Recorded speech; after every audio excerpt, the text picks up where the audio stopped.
오늘은 나를 넘어서는 공동체라는 제목으로 함께 말씀을 나누도록 하겠습니다. 여러분은 드라마나 영화를 좋아하십니까? 여러분 많은 영화나 드라마를 보셨을 텐데 여러분 인생에서 내가 죽기 전에 한번 꽉 다시 봐야겠다라고 하면 선택할 만한 여러분 인생의 드라마나 영화가 있으십니까? 저는 한 개가 있습니다. 바로 미생이라는 드라마입니다. 미생. 여러분 혹시 보신 분 계신가요? 네, 미생은 어떤 내용이냐면 바둑 신동으로 어릴 때부터 주목받던 한 청년이 프로 바둑기사 입단에 실패해서 무역회사에 들어가서 사회인으로 성장해가는 모습을 그린 드라마입니다. 저는 이 드라마를 사실 몇 번 보았습니다. 한국어 오고 갈 때 이렇게 시간이 기니까 다운로드 받아서 한국어 오고 가면서 한 3-4번은 본 것 같습니다. 많이 봤죠? 덕후입니다. 근데 이 볼 때마다 제 마음을 짠하게 만드는 한 장면이 있습니다. 그리고 대사가 있는데요. 그 장면은 어떤 장면이냐면 무역회사를 퇴사하고 피자 가게를 운영하다가 망한 선배가 직장을 다니는 후배를 찾아와서 술잔을 기울이면서 서로 대화하는 장면이 있습니다. 그때 그 선배가 후배에게 이런 말을 합니다.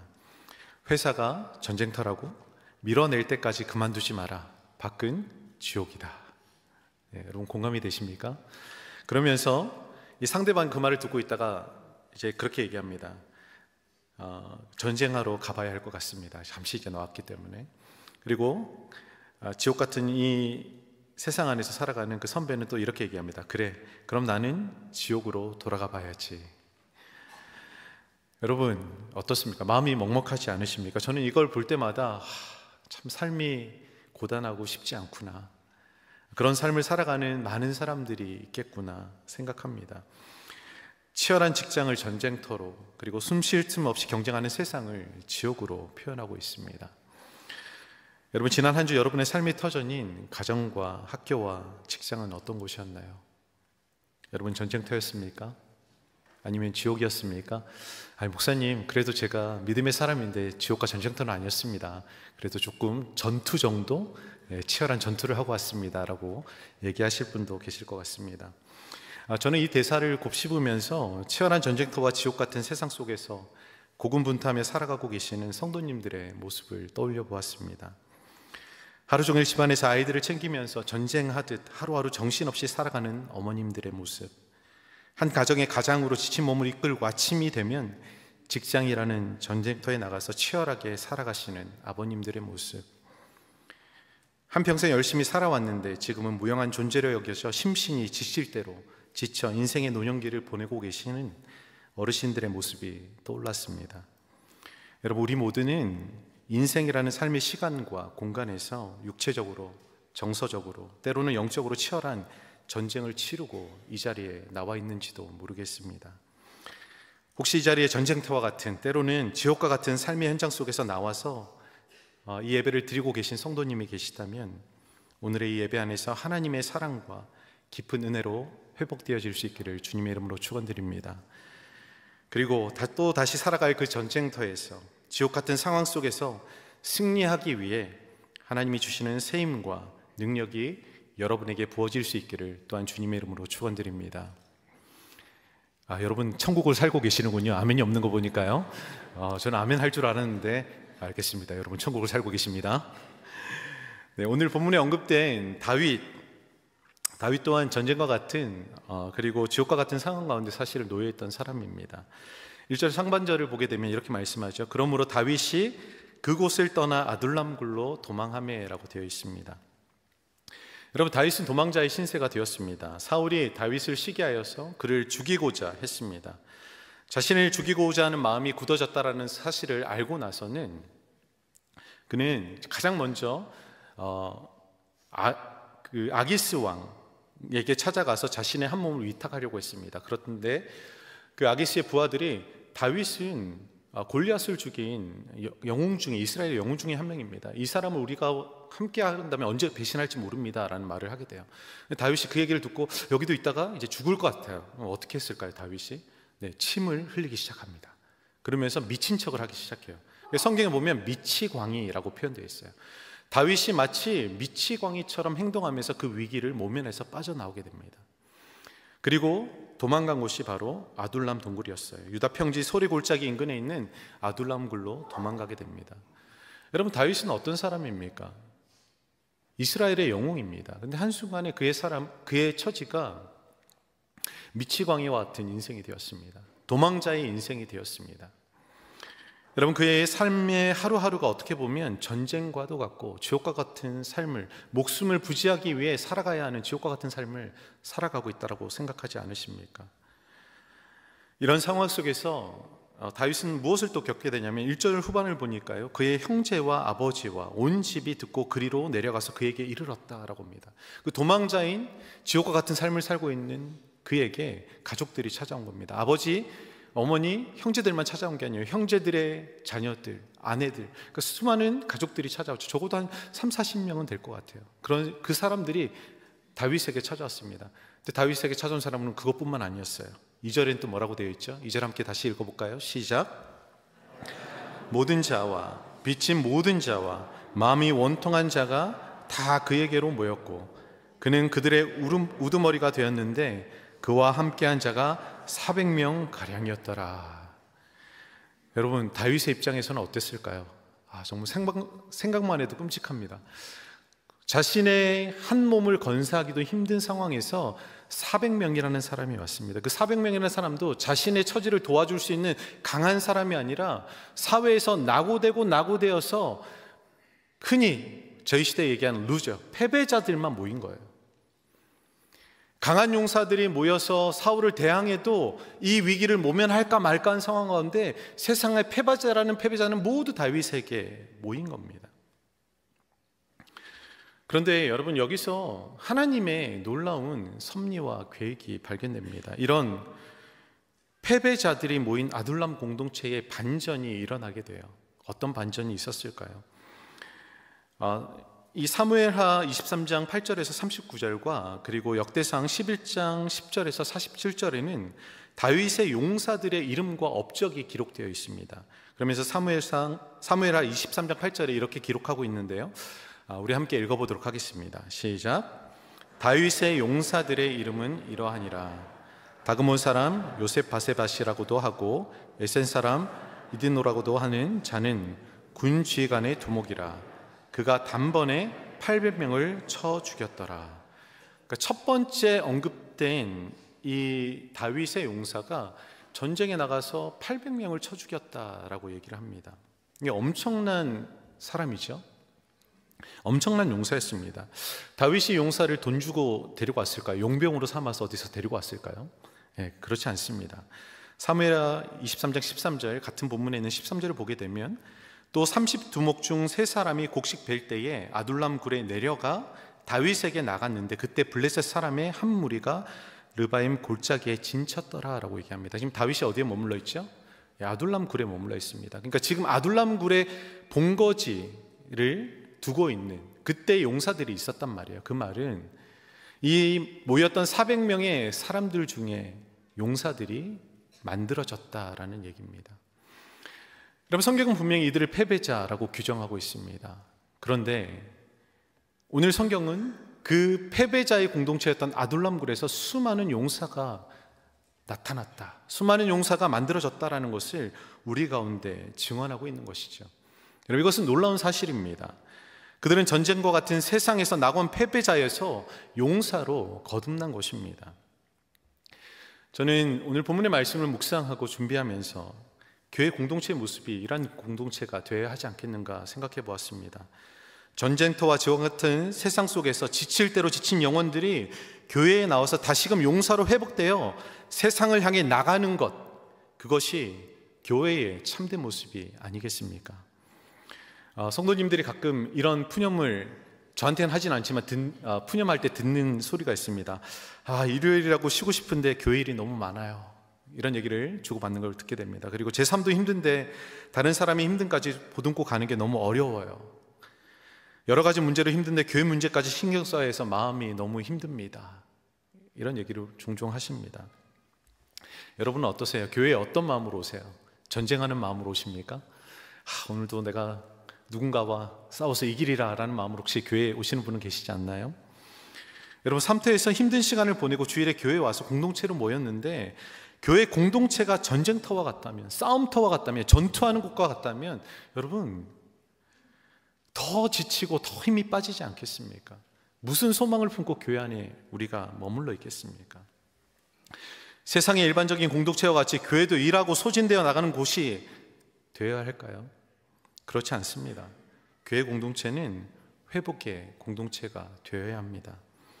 오늘 본문에 나오는 아들람 공동체의 사람들은 우리와 똑같은 입장에 있었던 사람입니다. 아니, 우리보다 더 극한 상황 가운데 몰려있던 사람들이었습니다. 내 삶, 내 한 명의 삶, 인생도 책임지기 힘든 그 순간에 하나님은 세상에서 지칠 대로 지친 문제투성이에 400명의 사람들을 한데 모시고 다윗에게 보내어 공동체를 이루게 하셨습니다.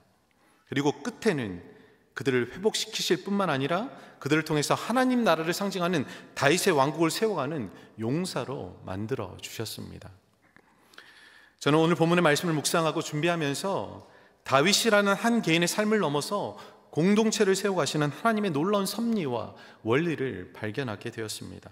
그리고 우리 베델교회가, 우리 베델 공동체가 그런 공동체가 되기를 간절히 바라고 소망하는 마음이 생겼습니다. 여러분, 한 개인을 넘어서 그리스도의 몸된 공동체를 세워가시는 하나님의 섭리와 원리가 무엇인지를 오늘 본문을 살펴보면서 하나님 주시는 은혜와 도전을 함께 나누길 원합니다. 여러분, 먼저 공동체를 세워가는 하나님의 원리와 섭리는 첫 번째는요, 하나님은 연약한 자들을 통해서 공동체를 세워가신다라는 사실입니다. 연약한 자들을 통해서. 우리가 살펴보았듯이 2절 초반에 보면 환난 당한 모든 자와 빚진 모든 자와 마음이 원통한 자가 다 그에게 모였다라고 되어 있습니다. 하나님께서는 아들람 굴에 다윗에게 보내주셨던 사람들은 사회적으로 소외되고 약한 사람들이었습니다. 여러분, 다윗도 어떤 사람이었습니까? 그 순간만큼 그가 용사였지만 그 순간만큼은 세상에서 가장 미약한 존재였습니다. 미친 사람의 행세를 해야 할 만큼 상황적으로, 그의 심리적으로는 정말 절박한 가운데 있었던 사람이 다윗이었습니다. 여러분, 세상적인 기준으로 보면 정말 함께 해서는 안 될 사람들이 모인 것 같습니다. 여러분, 이런 사람들이 모이면 어떤 일이 일어날까요? 상처받은 사람들은 쉽게 남에게 상처를 줍니다. 마음의 쓴뿌리라고 하죠. 여러분, 세상에 상처받은 사람들은 그 마음에 쓴뿌리가 있기 때문에 쓴뿌리와 쓴뿌리가 만나면 어떻게 될까요? 큰 쓴뿌리 나무를 이렇게 만들어내요. 서로 상처를 주고받으면서 더 큰 아픔을 만들어냅니다. 어떻게 보면 서로 함께 하지 말아야 될 사람들을 하나님께서 함께하게 하신 겁니다. 세상에서는 결코 이런 사람들을 한데 모으지 않습니다. 어떻게든 그런 사람들을 떼어놓으려고 하죠. 근데 왜 하나님이 이렇게 한데 모으셨을까? 왜 하나님은 이런 사람들을 한데 모아서 공동체를 이루게 하시고 하나님의 역사를 이루어 가실까? 여러분, 고린도전서 1장 26절에서 29절의 말씀 보면 이렇게 우리 가운데 말씀하고 있는데요, 좀 길긴 하지만 함께 읽어보도록 하겠습니다. 시작. 형제들아, 너희를 부르심을 보라. 육체를 따라 지혜로운 자가 많지 아니하며 능한 자가 많지 아니하며, 그러나 하나님께서 세상의 미련한 것을 택하사 죄 있는 자들을 부끄럽게 하려 하시고 세상의 약한 것들을 택하사 강한 것들을 부끄럽게 하려 하시며, 하나님께서 세상의 천한 것들과 멸시받는 것들과 없는 것들을 택하사 있는 것들을 폐하려 하시나니, 이는 아무 육체도 하나님 앞에서 자랑하지 못하게 하려 하심이라. 아멘. 여러분, 하나님의 선택의 기준과 세상의 선택의 기준이 너무나 다르죠. 세상의 선택의 기준은 부유한 사람, 힘 있는 사람, 무엇인가가 잘 갖춰져 있는 능력 있는 사람을 선택합니다. 그런데 하나님의 방식은, 하나님의 기준은 그렇지 않습니다. 미련하고 약하고 천하고 멸시받고 없는 자들을 택하셨습니다. 그리고 그들을 통해서 스스로 능력 있다고 자랑하며 교만한 세상 사람들을 부끄럽게 만드시겠다라고 말씀하고 있습니다. 여러분, 자신이 힘이 있다라고, 능력이 있다라고, 무엇인가를 할 수 있다라고 생각하는 사람들은 결코 누군가를 의지하지 않습니다. 자신이 가진 능력, 권력, 물질을 의지해서 살아가게 됩니다. 여러분, 그런 사람들에게 하나님이 필요할까요? 하나님 필요하지 않아요. 자신이 의지하고 있는 무엇인가만 있으면 인생에 아무런 문제가 없다라고 생각합니다. 그런데 오늘과 같이 다윗, 인생의 철저한 그 고난의 시간을 겪고 있는 다윗과 세상에서 소외되고 세상에서 밑바닥 인생을 살아가는 사람들은 누군가를 의지해야만 하는 사람들입니다. 그런데 하나님이 그들을 불러주셨다라는 것은 누구를 의지하게 하시기 위해서입니까? 그 하나님 한 분만을 의지하게 하시기 위해서 그들을 부르셨다라는 것이에요. 그리고 그들을 통해서 하나님은 어떤 일을 행하십니까? 용사로 만드셔서 정말 그 당대의 사울이라는 그 사울 스스로 교만하여서 하나님의 영광을 취하던 그 사울을 부끄럽게 만드셨습니다. 여러분, 다윗은 사울을 피해 도망다니면서 굴에 있을 때에 세 편의 시를 적게 됩니다. 그 중에 시편 57편이 있는데요, 그 시편 57편의 1절에서 2절을 보게 되면 이렇게 기록하고 있습니다. 우리 함께 읽어보겠습니다. 시작. 하나님이여 내게 은혜를 베푸소서, 내게 은혜를 베푸소서. 내 영혼이 주께로 피하되 주의 날개 그늘 아래에서 이 재앙들이 지나가까지 피하리이다. 내가 지존하신 하나님께 부르짖으며 곧 나를 위하여 모든 것을 이루시는 하나님께로다. 아멘. 그럼 지금 다윗이 무엇을 이야기하고 있습니까? 하나님, 저에게 은혜를 베푸소서, 은혜를 베푸소서. 자신에게 자비와 긍휼을 베풀어 달라고 오직 하나님께만 부르짖고 있습니다. 이 전쟁과 같은 삶, 이 지옥과 같은 삶에서 자신을 건져줄 수 있는 분은 오직 하나님 한 분이라는 그 믿음으로 다윗은 철저하게 하나님만을 의지하며 그분을 의뢰하고 있는 것입니다. 많은 주석가들과 설교자들은 하나님을 의지하는 다윗의 신뢰가 함께한 사람들에게 영향을 주었고 그들을 훈련시켰고 단단하게 만들었다라고 평가합니다. 다시 말하면 무력하고 연약한 자신을 용납하고 받아주신 하나님의 은혜를 자신과 함께하고 있는 자들에게도 동일하게 이 다윗이 나누었다라는 것이에요. 이것이 연약하고 연약한 아둘람 공동체가 강한 용사로 거듭난 비결이자 하나님의 은혜였습니다. 에베소서 4장 2절에서 4절은 이렇게 말씀하시죠. 모든 겸손과 온유로 하고 오래 참음으로 사랑 가운데 서로 용납하고 평안에 매는 줄로 성령이 하나 되게 하신 것을 힘써 지키라. 몸이 하나요 성령도 한 분이시니 이와 같이 너희가 부르심의 한 소망 안에서 부르심을 받았느니라. 여러분, 이것이 아둘람 공동체에 있었던 모습이었습니다. 서로가 연약하지만, 서로가 상처받고 찢겨 있지만 서로를 용납하는 일에, 서로를 용서하는 일에, 서로를 받아주는 일에 그들은 모든 힘을 기울였습니다. 그리고 그렇게 하나님 앞에 함께 공동체로 나가 회복의 은혜를 누리고 맛보았습니다. 사랑하는 성도 여러분, 아둘람 공동체는 스스로의 힘을 포기하고 은혜 베푸시는 하나님께 자신을 내어드려 용납받고 서로를 용납하는 공동체였습니다. 이런 연약한 공동체를 통해서 하나님은 스스로 강하다 여겼던 사울의 왕국을 대신하게 하셨습니다. 여러분, 하나님은 우리의 약함을 강함으로 변화시키시고 역사하는 분인 줄 믿습니다. 주님께서 이 자리에 있는 저와 여러분을 부르신 이유는 능력이 많아서도 아니고요, 부여하고 잘나서도 아닙니다. 이 세상에 스스로 힘있고 부여하고 자랑하는 교만한 자들에게 우리를 통해서 살아계신 하나님을 드러내시기 위해서 저와 여러분을 부르신 것입니다. 여러분이 가진 연약함이 무엇이든 간에 그것을 주님께 내어드리십시오. 한 주간의 삶에서 드러난 여러분의 약함과 부족함, 실패와 절망을 주님께 내어드리고 우리의 약함을 강함으로 변화시켜 역사하시는 주님만을 의지하시기 바랍니다.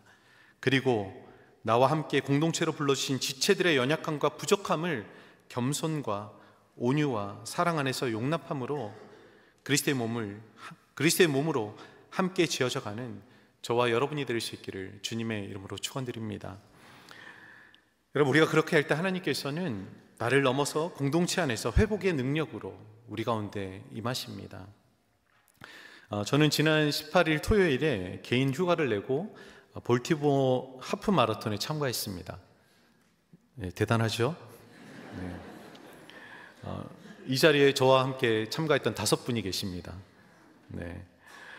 저보다 더 대단하신 분들입니다. 네. 제가 작년 11월부터 달리기를 시작한 후에 제 목표는 이 볼티모어 마라톤에 하프 마라톤에 참가해서 완주하는 것이 목표였습니다. 그러면 하프 마라톤의 길이는 마일로는 13.1마일, 킬로는 21.1km입니다. 여기 1km도 못 달리신 분들은 정말 대단하죠, 제가? 네. 근데 여러분도 할 수 있어요. 저도 처음에 시작할 때는 1km도 달리지 못했습니다. 근데 1년 동안 열심히 꾸준히 달리니까 가능하더라고요. 거기 마라톤 대회에 많은 분들이 참여하셨습니다. 제가 깨달은 건 세상에 뛰는 사람들은 정말 많구나. 그리고 잘 뛰는 사람도 엄청 많구나 느꼈습니다. 제가 뛰었던 하프 마라톤에 4,700명이 참가했어요. 뭐 풀마라톤하고 10K, 5K 달리는 분들도 계셨는데 하프 마라톤이 제일 많이 참가했습니다. 4,700명이 함께 달렸는데 제가 달리면서 제 눈에 들어왔던 세 사람이 있었어요. 세 사람. 저희 교인들은 아니고요. 딱 세 사람이 있었는데 어떤 사람이었냐면 두 사람이 함께 손목에 서로 줄을 감고 달리는 겁니다. 서로 줄을 감고 달리고 또 옆에 한 사람은 그 두 사람을 응원하면서 치열하면서 옆에서 함께 달리는 거예요. 자세히 봤더니 한 분이 시각장애인이었습니다. 시각장애인. 앞을 볼 수 없어서 코스를 인지할 수도 도로 상황을 알 수도 없어서 끈을 묶은 가이드 러너가 그분이 달릴 수 있도록 사실은 돕는 거였습니다. 이 사진은 제가 달렸던 그분들의 사진이 아닙니다. 인터넷에 열심히 찾았는데 그분들 사진 찾을 수가 없더라고요. 그래서 이 가이드 러너와 또 페이스메이커가 있는 사진을 제가 인용해서 여러분에게 이해할 수 있도록 보여드리는 겁니다. 이분들의 모습을 보는데 정말 대단하다는 생각이 들었어요. 가이드 러너는 그리고 페이스메이커는 빨리 달릴 수 있는 분이에요. 그런데 어떻게 하는 겁니까? 자신을 이 시각장애인을 위해서 자신의 페이스를 늦추고 함께 그 길을 인도하면서 달려나가는 거예요. 정말 근데 놀라운 사실은 제가 좀 이렇게 부끄러운 사실은 이분들이 저보다 더 빨랐습니다. 저 가는데 이렇게 시간이 지나가서 따라가려고 했는데 따라갈 수가 없었어요. 그래서 속으로 생각했습니다. 정말 세상엔 잘 달리는 사람 많구나. 겸손해지기 시작했어요. 나름 교회 안에서는 잘 달린다고 소문이 났는데 제가 굉장히 겸손해졌습니다. 나는 아직 멀었구나. 여러분, 저는 이 상황을 달리면서 묵상하면서 정말 하나님 앞에 그런 마음이 하나님께서 저에게 그런 마음을 주셨어요. 교회의 모습이 이런 모습이 되어야 하지 않겠느냐. 교회의 모습이 연약한 자, 부족한 자, 신앙이 어리고 성숙하지 못한 자들도 함께 손을 잡고 이 믿음의 경주를 달려나가야 하는 것이 교회가 되어야 하지 않겠느냐라는 그런 깨달음을 주셨습니다. 저는 우리 베델교회 모든 성도님들이 믿음의 페이스메이커가, 믿음의 가이드러너가 되기를 원합니다. 여러분 그렇게 하시겠습니까? 여러분 주변에 하나님이 어떤 사람들을 보내주셨나요? 여러분 한번 눈을 감고 생각해 보세요. 내 주변에 어떤 사람들이 있는지. 물론 좋은 분들도 많습니다. 저는 참 감사한 게 제 주변에 좋은 분들이 많아요. 특히 함께 동역하는 우리 목사님들, 좋은 목사님들 보내주셔서 얼마나 감사한지 모릅니다. 그런데 때로는 우리가 생각하면 나에게 내 삶의 인생의 가시와 같은 사람들이 분명히 있어요. 왜 하나님이 이런 사람을 나에게 붙여주셨을까? 왜 나에게 이런 사람을 보내주셔서 나를 고통스럽게 하실까? 여러분 그런 생각이 들 때가 있을 겁니다. 여러분 그런 사람이 여러분의 배우자일 수 있습니다. 여러분의 남편일 수도 있고요, 아내일 수도 있습니다. 그리고 왼수 같은 자식일 수도 있죠. 그렇지 않습니까? 그리고 여러분 사랑방에서 함께 동역하고 있는, 섬기고 있는 사랑방원일 수도 있습니다. 그리고 교회에서 함께 사역을 감당하는 그 사역의 누군가가 그런 사람일 수 있습니다. 왜 하나님은 이런 사람을 우리에게 붙여주셨을까요? 여러분 제가 믿기로는 그렇습니다. 하나님이 여러분이 그 사람의 신앙의 페이스메이커가 되어주기를 원하시는 겁니다. 하나님은 믿음의 경주에서 나 혼자 앞서가기를 원하시는 것이 아니라 우리가 함께 공동체 안에서 성장하고 자라가고 주님의 나라를 꿈꾸며 믿음의 경주를 함께 완주하기를 원하시는 분이십니다. 여러분 우리에게 허락하신 연약한 자들, 그들은 우리가 용납하고 함께 믿음의 길을 걸어가야 하는 동력자들입니다. 우리가 배척하고 우리가 멀리해야 하는 대상이 아닌 것이죠. 사랑하는 성도 여러분, 우리는 서로의 믿음의 페이스메이커가 되어야 합니다. 함께 이 고단하고 힘든 믿음의 경주를 달려가야 합니다. 때로는 지옥과 같고 때로는 전쟁터와 같은 이 세상 속에서 하나님이 우리를 교회로 불러주신 이유를 서로에게 믿음의 페이스메이커가 되어서 사랑과 선행으로 서로 격려함으로 이 믿음의 경주를 완주해 가야 하는 것입니다. 여러분 히브리서 10장 23절에서 25절은 이렇게 말씀합니다. 우리 함께 읽어보겠습니다. 시작. 또 약속하신 이는 미쁘시니 우리가 믿는 도리의 소망을 움직이지 말며 굳게 잡고 서로 돌아보아 사랑과 선행을 격려하며 모이기를 패하는 어떤 사람들의 습관과 같이 하지 말고 오직 권하여 그날이 가까움을 볼수록 더욱 그리하자. 여러분 아멘이십니까? 무엇을 요구하고 있습니까? 돌아보라는 거예요. 내가 믿음의 경주를 달려나갈 때 혹시 내 뒤에 뒤처져 있는, 함께 달려나가는 사람이 뒤처져 있진 않는지 서로 돌아보고 사랑과 선행으로 서로 격려하여서 이 믿음의 경주를 완주하라고 말씀하십니다. 믿음의 공동체로 모였을 때마다 그런 일을 행하도록 우리에게 요구하고 계십니다. 그것이 교회의 모습이고 교회 공동체가 나가야 할 방향이라고 주님은 우리 가운데 말씀하시는 것입니다. 사랑하는 성도 여러분, 혼자 질주하여서 믿음의 경주를 달려나가는 사람이 아닌 서로를 돌아보면서 사랑과 선행으로 격려하며 연약하지만 부족하지만 하나님의 은혜로 함께 나아가는 복된 베델의 공동체가 될 수 있기를 주님의 이름으로 축원드립니다. 여러분, 우리 옆에 분에게 이렇게 고백하실까요? 내가 당신의 믿음의 페이스메이커가 되겠습니다. 내가 당신의 믿음의 페이스메이커가 되겠습니다. 여러분, 페이스메이커 되기 싫으신가요? 아멘. 될 거라고 믿습니다. 두 번째 공동체를 세워가는 하나님의 섭리와 원리는 그것입니다. 하나님은 세우신 공동체를 통해서 어떻게 하시죠? 세상을 변화시킨다라는 거예요. 세상을 변화시킨다. 사무엘상 22장의 아둘람 공동체는 그저 도피처에 머물지 않았습니다. 하나님께서는 그 공동체를 세상을 바꾸는 새 역사의 중심 가운데로 삼으셨습니다. 사무엘하 2장 3절에서 4절 말씀 보면 이렇게 기록되어 있는데요, 우리 함께 읽겠습니다. 시작. 또 자기와 함께한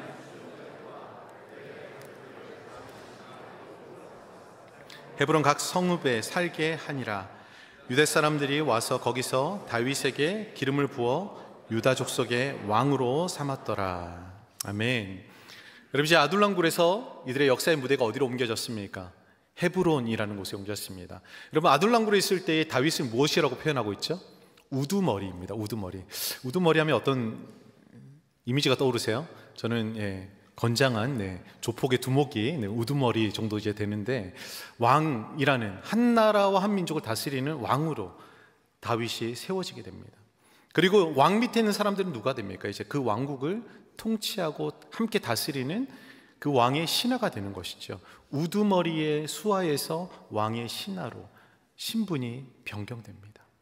그들의 삶의 역사가 달라지기 시작합니다. 여러분, 세상으로부터 버림받은 사람들의 공동체였던 아둘람 공동체가 드디어 세상에 드러났습니다. 하나님은 그 연약한 공동체를 이스라엘의 새로운 왕국 다윗의 나라를 세우는 기반으로 이제 드러내게 하시고 세워가시게 됩니다. 여러분, 하나님이 세우시는 공동체는 단지 서로를 위하고 용납하는 모임에서 끝나지 않습니다. 하나님의 나라를 세상 가운데 드러내는 사명을 감당하는 공동체로 하나님은 반드시 변화시켜 나가십니다. 여러분, 우리가 교회라는 공동체도 마찬가지죠. 여러분, 교회가 뜻이 무엇입니까? 교회는 헬라어로는 에클레시아라고 말합니다. 에클레시아. 어디로부터, 그 다음에 클레오는 불러내다라는 뜻이죠. 이 말은 교회는 밖으로부터 불러내어진 사람들의 모임, 곧 부름받은 공동체라는 것을 말씀합니다. 여러분, 저와 여러분은 세상으로부터 하나님께 부름받은 사람들입니다. 연약하지만 부족하지만 교회라는 공동체 안에 부름받은 사람들입니다. 그리고 이곳에서 회복된 우리가, 오늘 이 예배 자리에서 회복된 우리가 다시 세상으로 나가야 하는 사명이 있습니다. 예수님은 부활하신 이후에 제자들에게 처음으로 나타나셔서 가장 먼저 하신 말씀이 요한복음 20장 21절의 말씀입니다. 예수께서 또 이르시되 너희에게 평강이 있을지어다. 아버지께서 나를 보내신 것 같이 나도 너희를 보내노라 라고 말씀합니다. 내가 세상으로 너희를 보내겠다라고 말씀하시죠. 그리고 마태복음 28장 19절에 지상 대위임령에도 그러므로 너희는 가서 모든 족속으로 제자를 삼아 아버지와 아들과 성령의 이름으로 세례를 베풀라 라고 말씀하십니다. 여러분, 그리고 예수님이 승천하시기 전에도 제자들에게 다시 보냄받은 공동체를 상기시키기 위해서 이렇게 말씀하시죠. 우리 사도행전 1장 8절인데요, 함께 읽겠습니다. 시작. 오직 성령이 너희에게 임하시면 너희가 권능을 받고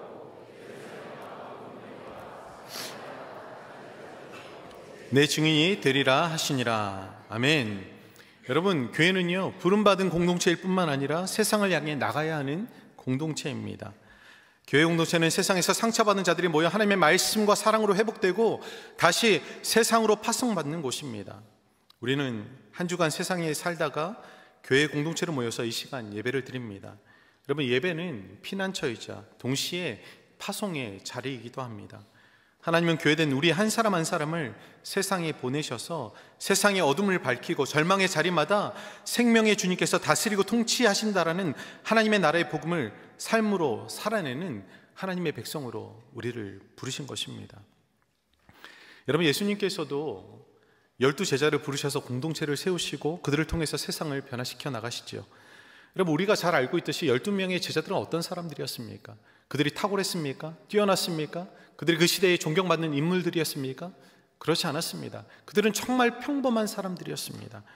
예수님은 단 한 사람의 영웅을 통해서가 아니라 서로 다른 배경과 성격의 제자들이 함께 모여 복음 공동체를 이루어 살아갈 때 그들을 통해서 이 땅에 하나님 나라의 역사를 이루어 가셨습니다. 디트리 보네퍼는 그의 책 Life Together라는 책에서 이렇게 말합니다. God does not desire a history of individual human beings, but the history of human community라고 얘기합니다. 하나님은 개인들의 역사보다 공동체의 역사를 원하신다라고 말씀하세요. 여러분, 이 말은 하나님이 원하시는 역사는 단지 개인들의 구원의 체험을 모아놓은 역사가 아니라 그들이 함께 모여서 그리스도의 몸된 공동체, 교회를 이루어서 세상 속에서 함께 살아내면서 만들어가는 그 역사를 원하고 계신다라고 얘기하는 것입니다. 하나님은 교회 공동체를 통해서 이 세상에 하나님 나라의 역사를 써내려가기를 간절히 원하고 계신 것이죠. 여러분, 사도행전 2장의 모습, 초대교회의 모습을 보면 그들은 교회 안에서 교회 공동체로 모여서 날마다 떡을 떼고 성찬했죠. 그리고 성전에 모여서 하나님을 예배하고 찬미하면서 그리고 서로를 돌아보는 일들이 있었습니다. 교회 안에 모여서 그런 일들을 했습니다. 근데 그것이 끝이 아니었습니다. 이렇게 회복된 그들의 공동체는 세상으로 나가서 하나님의 역사를 만들어가는 히스토리 메이커가 되었습니다. 사도행전 2장 47절은 이렇게 말씀하시죠. 하나님을 찬미하며 또 온 백성에게 칭송을 받으니 주께서 구원받는 사람을 날마다 더하게 하시니라 라고 말씀하세요. 하나님이 어떻게 하십니까? 그들은 모여서 예배하는 곳으로 그치지 않았습니다.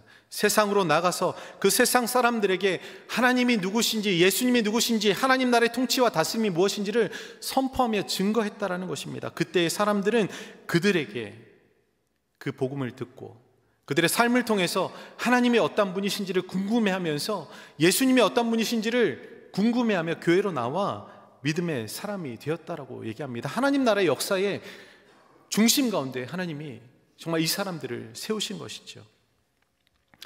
여러분, 주님은 이 땅에 평화의 왕으로 오신 예수님을 전하며 그분의 나라의 통치와 다스림을 선포하는 우리를 하나님 나라의 히스토리 메이커로 우리를 만들어 주셨습니다. 저는 2달 전에 금요 기도회를 인도할 때에 교회를 위해서 합심하는 기도를 인도하였습니다. 저는 참 금요 기도회 때마다 어떤 은혜를 누리냐면 기도할 때마다 제가 마치 생각지 못했던 여러 가지들을 하나님께서 좀 가르치고 깨닫게 하시는 것들이 있습니다. 그래서 그때도 금요 기도회 때 교회를 위해서 기도하는데 제 마음 안에 하나님이 이 베델교회가 아둘람과 같은 공동체가 되기를 원한다라는 말씀을 강하게 허락해 주셨어요.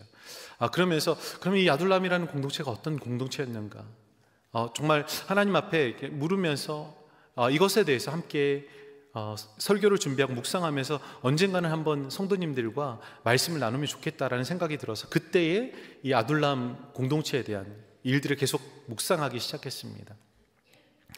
여러분, 아둘람 굴은 정말 연약한 패배자들의 모임이었습니다. 하지만 그곳 안에는 하나님의 회복의 은혜가 있고 그 회복된 자들은 세상을 향해 용사로 나가서 세상을 변화시키는 놀라운 능력을 발휘하게 됩니다. 저는 우리 베델교회가 그런 교회가 되기를 원합니다. 잘난 사람들이 모이는 공동체가 아니라, 부유한 사람들이 모이는 공동체가 아니라 정말 세상에 스스로가 연약하다고 여기는 사람들이 모여서 하나님만을 의지하는 공동체가 되기를 원합니다. 여러분, 주변에서 베델교회를 보면 많은 사람들이 부러워합니다. 무엇을 부러워하죠? 좋은 건물이 있어서 좋겠다, 성도님들 많이 모여서 좋겠다, 사역자들 많아서 좋겠다, 그런 얘기합니다. 저는 그런 곳으로 베델교회가 사람들에게 칭찬받는 교회 되지 않기를 원합니다. 어떤 것으로 칭찬받기를 원하냐면 베델교회 정말 하나님의 은혜가 있는 교회다, 정말 하나님을 의지하여서 하나님의 임재가 있는 교회다. 연약한 자가 이곳에 와서 하나님의 그 말씀과 능력으로 말미암아 회복되어지는 교회다라는 그 칭찬이 저는 우리 교회 안에 있었으면 좋겠습니다. 여러분, 무엇을 통해서 우리가 그렇게 할 수 있을까요? 오늘 우리에게 주신 말씀처럼 사랑과 선행으로 서로를 돌아보고 그들의 연약함을 서로 품고 나갈 때에 이 교회가 그런 공동체로 더 성장해 나갈 수 있지 않겠습니까? 그리고 우리 안에만 머물러 있지 않고 이 회복의 능력을 내가 부름받은 가정과 일터와 직장 가운데 나감으로 말미암아 하나님의 나라의 역사를 이루어갈 때에 하나님께서 우리를 아둘람 공동체로 온전히 세워가지 않으시겠습니까? 사랑하는 성도 여러분, 여러분이 보냄받은 가정이 일터가 지역사회가 변화되고 회복되고 소생되는 놀라운 역사가 우리의 공동체를 통해서 이루어지기를 간절히 소원합니다. 여러분, 저는 여러분 한 분 한 분이 하나님 나라의 히스토리 메이커가 되었으면 좋겠습니다. 우리 옆에 분에게 또 고백하겠습니다. 당신은 세상의 하나님 나라의 히스토리 메이커입니다. 당신은 하나님 나라의 히스토리 메이커입니다. 오늘 메이커가 많이 나오죠? 네. 여러분 두 가지가 되셔야 돼요. 하나는 뭐죠? 페이스메이커, 신앙의 페이스메이커, 그다음에 세상의 히스토리 메이커가 되셔야 합니다. 이런 말씀을 정리하겠습니다. 다윗은 아둘람 굴에서 혼자가 아니었습니다. 하나님은 그의 곁에 연약한 자들을 붙이셨고 그들과 함께 새로운 공동체를 세워가셨습니다. 여러분, 오늘 우리도 마찬가지입니다. 하나님은 나 혼자 잘 믿으라고 부른 것이 아니라 서로의 약함을 품고 붙잡으며 믿음의 경주를 완주하라고 부르셨습니다.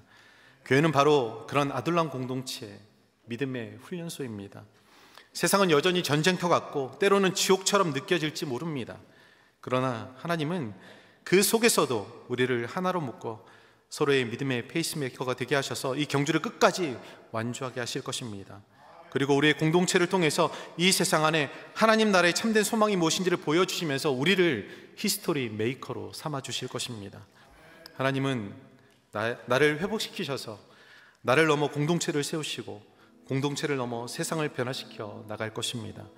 오늘도 이런 하나님을 신뢰함으로 우리의 모든 연약함을 맡겨드리고 주님 주신 사명을 감당하여 주의 나라의 역사를 한 줄을 써가는 저와 여러분이 될 수 있기를 주님의 이름으로 축원드립니다. 기도하겠습니다.